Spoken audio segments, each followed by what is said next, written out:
تعبیر فقط ایک ڈراؤنا خواب اختیار کر جائے تو عرصہ خواب میں رہنا ہم ایسے سیاہ وقتوں کی مجبوری بن جاتا ہے صدر علی وقار۔ میں کہ جسے خواب غفلت کی آغوش میں جا کر میری جان کے قصیدے گنگنانے کا حکم سنایا گیا ہے، اس انتباہ کے ساتھ کہ حلقہ تعبیر میں آنے کی کوئی بھی کوشش اس بدترین تماشے کا موجب ہوگی جس کا گیٹ نمبر 4 کے سامنے کلنگ 7 نسلیں تک نہ ادا کر سکیں گی۔ اسی عرصہ خواب کا دوسرا وظیفہ پاک سرزمین شاد باد تجویز کیا گیا ہے، لیکن اگر ذہن کی کسی کھڑکی سے پیزے کی ڈیلیوری سے بنائی گئی زمینیں شاد و آباد دکھائی دے رہی ہیں تو اسے بند کر دیجئے، اس سے پہلے کہ آپ پر زیز کے تمام دروازے بند کر دیے جائیں۔ اسی عرصہ خواب کا تیسرا عمل 5th جنریشن وار کے لیے صف اول کا سپاہی بننا ہے،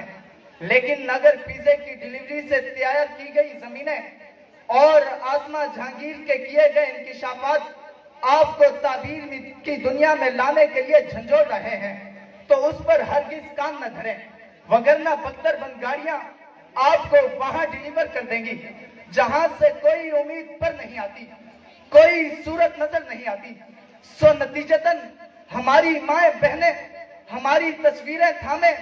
عدالتوں کے باہر سے سکتی اور آہیں بھرتی رہ جائیں گی۔ اسی دورانیے میں اگر آپ کی قومی حمیت کا سودا ہوتا ہے تو ہوتا رہے، آپ کے لوگ مرتے ہیں تو مرتے رہیں، شہرت پر خنجر چلتا ہے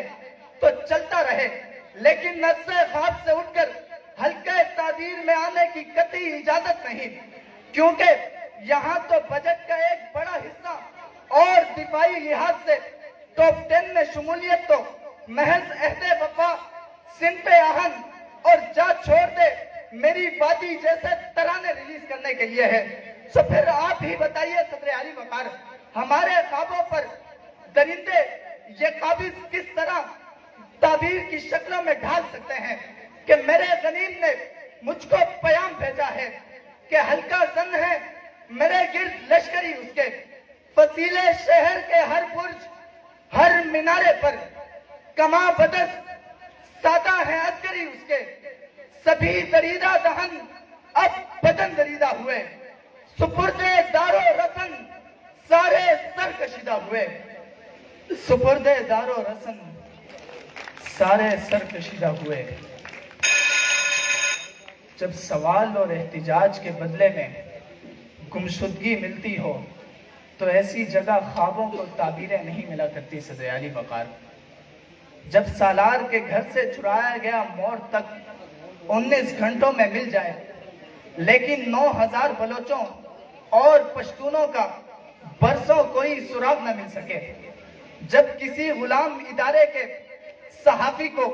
بے پناہ اختیارات پر سوالات اٹھانے کے جرم میں شدید تشدد کے بعد شہر اقتدار کی دیواروں پر